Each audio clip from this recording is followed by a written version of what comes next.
I work for NCBI's Children and Young Persons team. Today I'm going to talk to you about toilet training and outlining specific challenges and supports for children with vision impairments.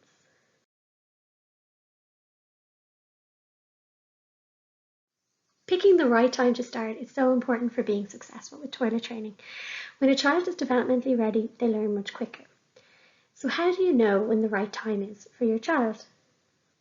The signs of being ready include being aware they need to be changed, so they indicate to you that they're wet or soiled, waking up dry from a nap, and if you do start when your child is not ready, for example, if they have constant wetting or soiling, don't be afraid to stop and try again at a later date when you think they're more ready.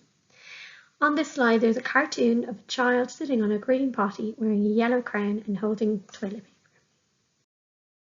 When you're beginning to train, the ideal time is when you can spend at least a week at home with your child.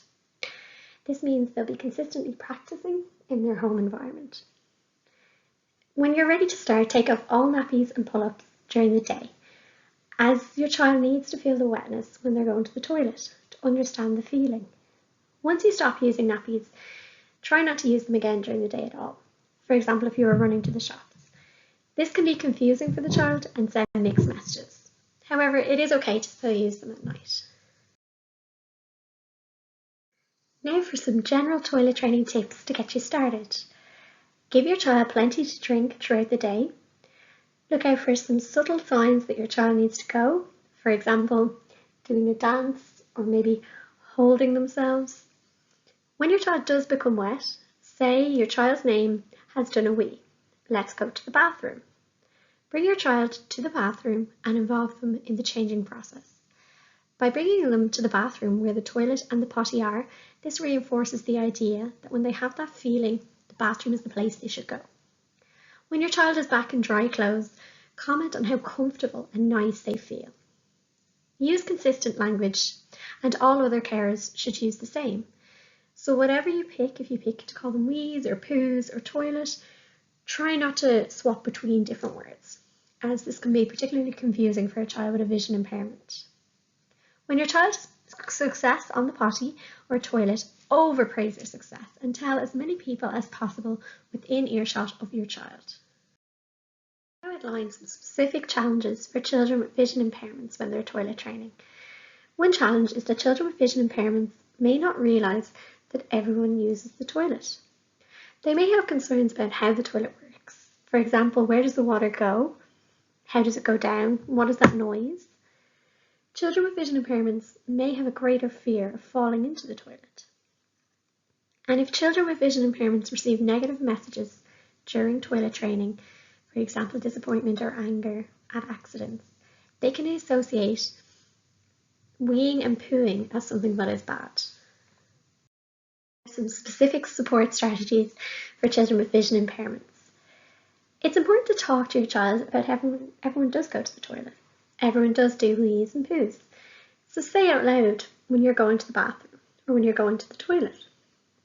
Allow your child into the bathroom when a parent or a sibling, if they allow it, is going to the toilet. Congratulate their sibling for using the toilet or potty and talk about it in an exaggerated way like it's a great thing. Involve them in the routine, for example, hand washing after being to the bathroom. Children with severe vision loss may have concerns about how the adult toilet works.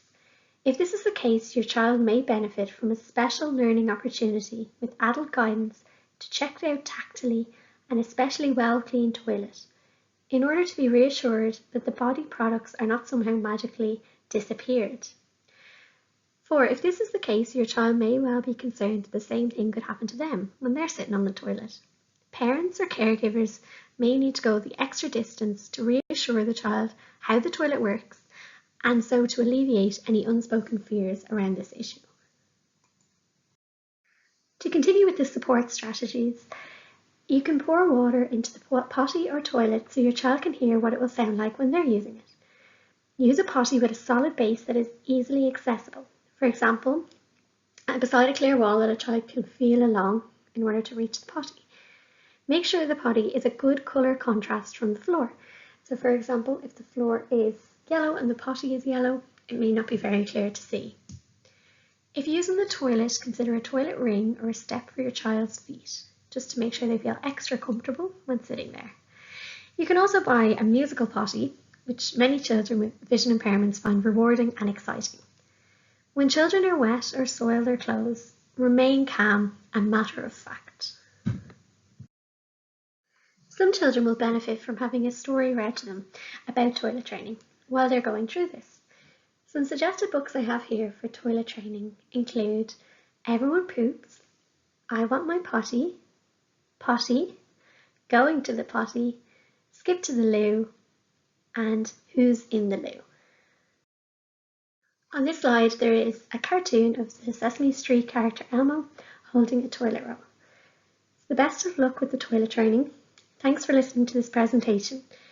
If you need any further tips or resources, please contact the NCBI helpline on 1850 33 4353. Talk to you soon. Bye.